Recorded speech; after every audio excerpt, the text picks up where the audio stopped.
What's going on? In today's video, I'm going to be going over Black Ops 7's controller and graphic settings. So let's get right into it. Controller. Button layout. Some people like to switch up the buttons. I pretty much keep all this the same. Stick layout. Some people change it to tactical. I personally play on default. You could mess around with those, whatever you feel comfortable with. I'm just going to get into the meat and the potatoes, and then everything else you could kind of play around with. Horizontal stick sensitivity, we're at 1.65, same on the vertical.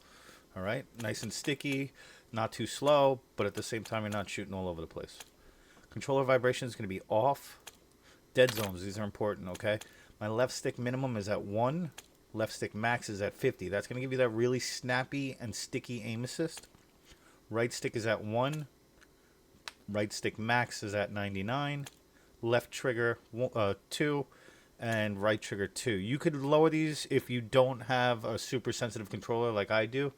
But I'm rocking the Scuff and Vision Pro right now. And if I lower it less than 2, it triggers the button. So I got to keep it at 2. Sensitivity multiplayer. I like to keep this around 0.85, 0.9 on the ADS sensitivity multiplier. Other than that, everything else is the same. Aiming advanced settings. Aim response curve type. That's huge, okay? You're going to go dynamic and keep it at a 1.0. Everything else can pretty much stay the same.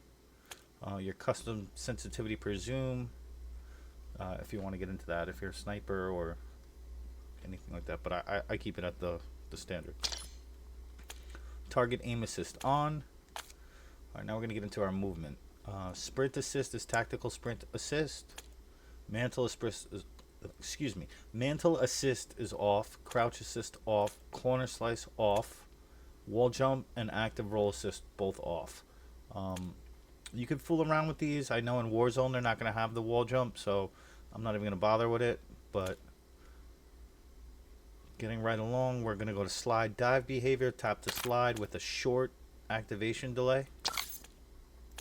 Every time they change Call of Duty, they change the buttons, and then it's so frustrating. Anyway, automatic airborne mantle is going to be off. Sprint restore is going to be on. Slide maintain sprint on. Wingsuit activation, manual. Wall jump activation press. Tap to slide. Movement advance. Alright, so the only thing we're going to really change on here is I have it on single tap run. Some people like single tap sprint. It's kind of a preference thing. Auto peek door I have off. Grounded mantle I have on. Sprinting door bash I have on. Alright. Combat. I keep mine on body shield only. I just like to troll. And yeah. All these are pretty much standard.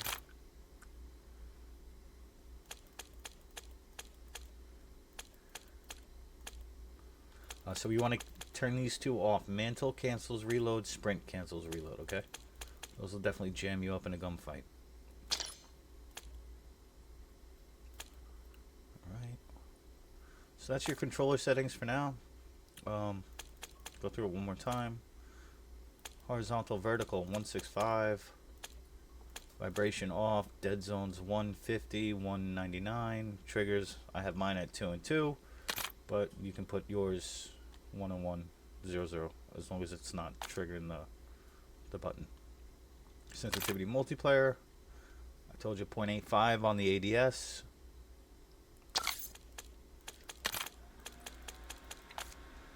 Movement, tactical sprint assist. Alright. Now let's get into the graphics. Full screen exclusive is what you want to be on if you're on PC, just because it gets you the best shader quality. Aspect ratio. Alright. Let me start these because I'm changing my settings. Make sure after you change all these settings, you restart your shaders and start your game so you don't lag and everything loads properly. Gamma and brightness, I keep it at a 55. Personally, for me, that's where I like it. Low latency should be on. Eco mode, it should be efficiency. VSync gameplay off. VSync menus on. Custom frame rate, you know, you can push this up to whatever your computer can handle. Menu, I keep it about 120, and then out of focus is about 30. Okay, other than that, that's pretty much it on this tab. High dynamic range off. Okay, now you could play around with this too, the upscale sharpening. Me personally, I've been having issues with the game, so I just leave it on NVIDIA.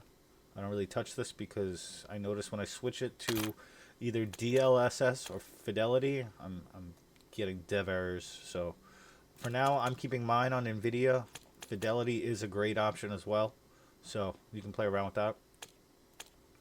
Frame generation off, AMD SFSR off, VRAM scale target's going to be off. Text to resolution, we're going to drop that down to low. Low. Depth of field off. Detail quality low. Low. Bullet impacts, I'll leave that on. I like those. Shader quality is the only thing I'll keep pretty high. Other than that, everything else is going to be, excuse me, standard. Okay, low. Shadow quality low. Low. Off. Low. Low. Low.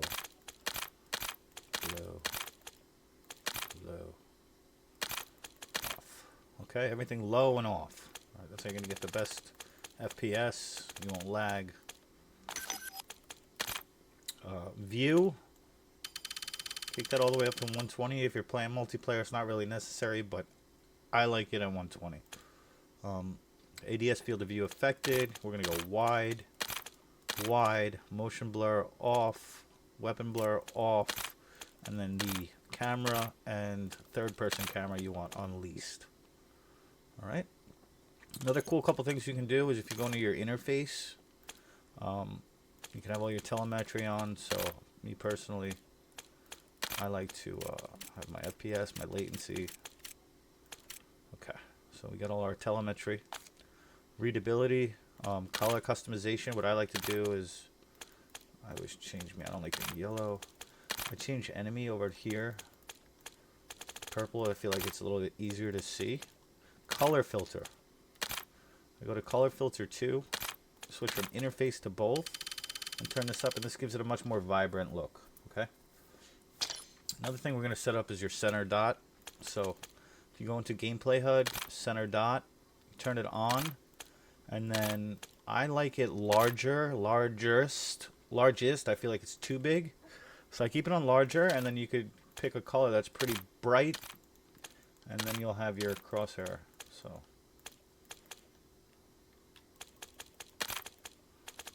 let's make a quick color, something cool.